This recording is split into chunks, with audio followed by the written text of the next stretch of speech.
Hello friends, welcome to Indian Jobs Mill. Heavy Vehicles Factory Avadi சென்னையிலேருந்து vacancy announce பண்ணியிருக்காங்க friends. Degree diploma படிச்சிருக்கீங்க அப்படின்னா நீங்கள் அப்ளை பண்ணிக்கலாம். தமிழ்நாடு, கேரளா, ஆந்திரா, கர்நாடகா, தெலுங்கானா, புதுச்சேரி மாநிலத்தை சார்ந்தவங்க இதுக்கு அப்ளை பண்ணலாம் அப்படின்னு சொல்கிறாங்க.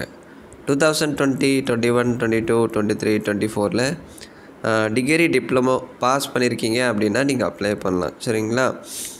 Graduate apprentice mechanical, electrical and electronics, computer science, IT, civil, ஆட்டோமொபைலில் டிகிரி படிச்சிருக்கீங்க அப்படின்னா நீங்கள் அப்ளை பண்ணலாம்.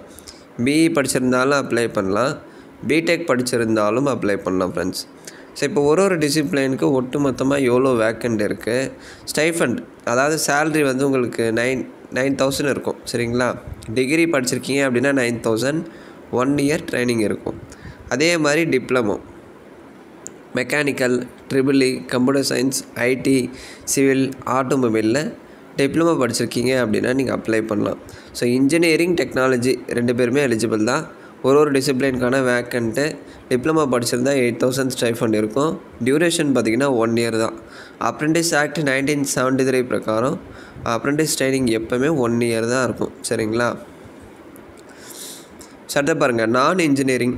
அது என்ன ப்ரோ நான் இன்ஜினியரிங் அப்படின்னா, இந்த ஆர்ட்ஸ் அண்ட் சயின்ஸ் காலேஜில் படிச்சிருப்பாங்க இல்லையா, அதாவது இந்த BA, BSc, BCom, BBA, BCA இதெல்லாம் நான் இன்ஜினியரிங் கேட்டகரியில் வரும். ஆர்ட்ஸ் அண்ட் சயின்ஸில் படித்தவங்கள நான் இன்ஜினியரிங் அப்படின்னு சொல்லுவாங்க. இன்ஜினியரிங்கில் படித்தவங்க இன்ஜினியரிங் அப்படின்னு சொல்லுவாங்க.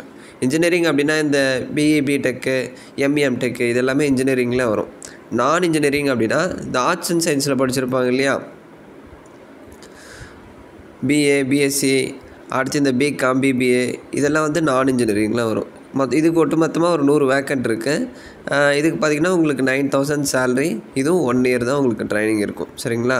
அடுத்து எஜுகேஷன், அந்த சம்மந்தப்பட்ட டிசிப்ளினில் டிகிரி இல்லை டிப்ளமோ படிச்சிருக்கீங்க அப்படின்னா நீங்கள் அப்ளை பண்ணலாம். ஓகேங்களா? ஸோ ஏஜ் பாருங்கள், age limit will be followed as per apprenticeship rules. So அதாவது 18லேருந்து 25 வயதுக்குள்ளே இருக்கீங்க அப்படின்னா நீங்கள் அப்ளை பண்ணலாம். ஸோ அப்ரெண்டிஸ் ரூல்ஸ் பிரகாரம் ஏஜ் வந்து 18லேருந்து 25க்குள்ளே இருக்கணும் அப்படின்னு சொல்லியிருக்காங்க. ஸோ அடுத்த டியூரேஷன் வந்து 1 இயர் தான். ஆல்ரெடி அப்ரெண்டிஸ் முடித்தவங்க, இப்போ அப்ரெண்டிஸ் பண்ணிகிட்ருக்கிறவங்க, இந்த 1 இயருக்கு மேலே ஜாப் எக்ஸ்பீரியன்ஸ் இருக்கிறவங்க இவங்கெல்லாம் வந்து எலிஜிபிள் இல்லை, அப்ளை பண்ண முடியாது அப்படின்னு சொல்லிட்டாங்க. செலெக்ஷன் ப்ரொசீஜர் எப்படி ப்ரோ அப்படின்னா, உங்கள் அப்ளிகேஷனை பொறுத்து ஷார்ட் லிஸ்ட் பண்ணுறாங்க. அதாவது அப்ளிகேஷன் டேட்டாவை வச்சு ஷார்ட் லிஸ்ட் பண்ணுறாங்க. டிகிரி டிப்ளமோவில் யாருடைய பர்சன்டேஜ் அதிகமாக இருக்குது அதை பொறுத்து அப்ளிகேஷன் வந்து ஷார்ட் லிஸ்ட் பண்ணுவாங்க. அடுத்து யாரெல்லாம் வந்து ஷார்ட் லிஸ்ட் ஆகிருக்காங்க அவங்களுக்கு இமெயில் ஐடி மூலிமா, ரிஜிஸ்டர்டு மெயில் மூலிமா அவங்களுக்கு இன்டிமேட் பண்ணுவாங்க. சரிங்களா? அடுத்து சர்டிஃபிகேட் வெரிஃபிகேஷனுக்கு ஆவடி, சென்னையில் கால் ஃபேர் பண்ணுவாங்க ஃப்ரெண்ட்ஸ். ஸோ செலெக்ஷன் ப்ராசஸ் இப்படி தான் இருக்கும். அப்ளை பண்ணுறதுக்கான ஃபீஸு அதெல்லாம் எதுவுமே இல்லை, எக்ஸாமும் இல்லை. ஜஸ்ட் உங்கள் மார்க்கு பேஸ் பண்ணி செலக்ட் பண்ணுறாங்க.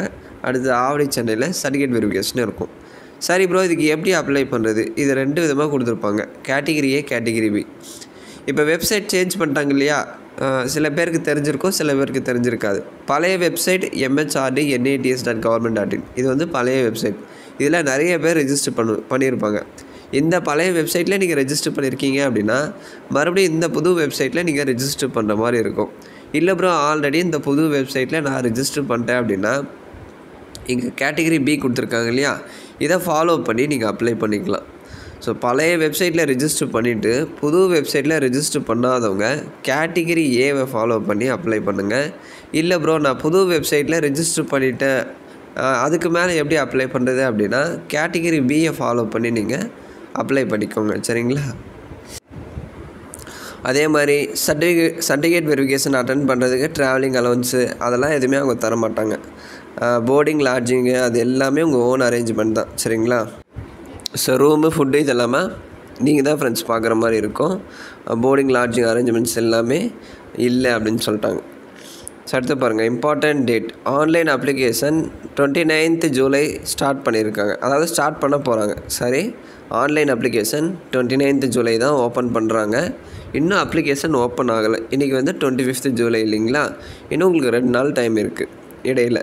லாஸ்ட் டேட் எப்போ அப்படின்னா, அதாவது அந்த வெப்சைட்டில் அந்த நேட்ஸ் போர்ட்டலில் அப்ளை பண்ணுறதுக்கான லாஸ்ட் டேட் அதாவது என்ரோல் பண்ணுறதுக்கான லாஸ்ட் டேட் ஆகஸ்ட் 19க்குள்ளே நீங்கள் அப்ளை பண்ணிடணும். அடுத்து ஷார்ட் லிஸ்ட் எப்போ அனௌன்ஸ் பண்ணுறாங்க அப்படின்னா ஆகஸ்ட் 28. சர்டிஃபிகேட் வெரிஃபிகேஷன் பார்த்தீங்க அப்படின்னா செப்டம்பர் 9லேருந்து செப்டம்பர் 11 வரையும் உங்களுக்கு அனௌன்ஸ் பண்ணுறாங்க. ஓகேங்களா? லிஸ்ட்டு யாரெல்லாம் வந்து செலக்ட் ஆகிருக்காங்க அதுக்கான லிஸ்ட்டு எல்லாமே இந்த போர்ட் வெப்சைட்டில் உங்களுக்கு அப்டேட் பண்ணுவாங்க. ஈவெண்ட்ஸில் நியூஸ் செக்ஷன் அப்படின்னு இருக்கும், அதில் போய்ட்டு நீங்கள் அந்த லிஸ்ட் எல்லாமே வந்து டவுன்லோட் பண்ணிக்கலாம். அந்த அப்டேட் வரும்போது நான் உங்களுக்கு தெளிவாக சொல்கிறேன் ஃப்ரெண்ட்ஸ். ஸோ உங்களுக்கு இதில் மேற்கொண்டு ஏதாவது டவுட்ஸ் இருக்குது அப்படின்னா கமெண்ட்ஸில் கேளுங்க. ஜூலை 29 அப்ளிகேஷன் ஓப்பன் பண்ணுறாங்க. ஸோ ஓப்பன் பண்ணாங்க அப்படின்னா நிறைய பேர் அதை தான் கேட்டுட்ருக்கீங்க. ப்ரோ அப்ரெண்டிஸ்க்கு வந்து எப்படி அந்த நேஷ்னல் வெப் போர்ட்டலில் வந்து ரெஜிஸ்டர் பண்ணணும், அதுக்கு ஒரு வீடியோ அப்லோட் பண்ணுங்கள் அப்படின்னு சொல்லிட்டு நிறைய பேர் கேட்டுட்டு இருந்தீங்க. கண்டிப்பாக நான் அப்லோட் பண்ணி காட்டுறேன் ஃப்ரெண்ட்ஸ். அதே மாதிரி இந்த ஷார்ட் லிஸ்ட்டெல்லாம் எப்படி ரிலீஸ் பண்ணுறாங்க, அதெல்லாம் எப்படி நம்ம டவுன்லோட் பண்ணணும், அது எல்லாமே உங்களுக்கு நான் ஃபுல்லாக வீடியோ பண்ணி அப்லோட் பண்ணுறேன். ஸோ மறக்காமல் பாருங்கள். இந்த வீடியோவை நிறைய பேருக்கு ஷேர் பண்ணுங்கள். பிடிச்சிருந்தா ஒரு லைக் கொடுத்து கமெண்ட் பண்ணுங்கள். மறக்காமல் சப்ஸ்கிரைப் பண்ணிடுங்க ஃப்ரெண்ட்ஸ். இன்னும் நிறைய பேர் சப்ஸ்கிரைப் பண்ணாமலே பார்த்துட்ருக்கீங்க. ஸோ சப்ஸ்கிரைப் பண்ணுங்கள், அப்போ தான் எனக்கு ஒரு மோட்டிவாக இருக்கும். தேங்க்ஸ் ஃபார் வாட்சிங்.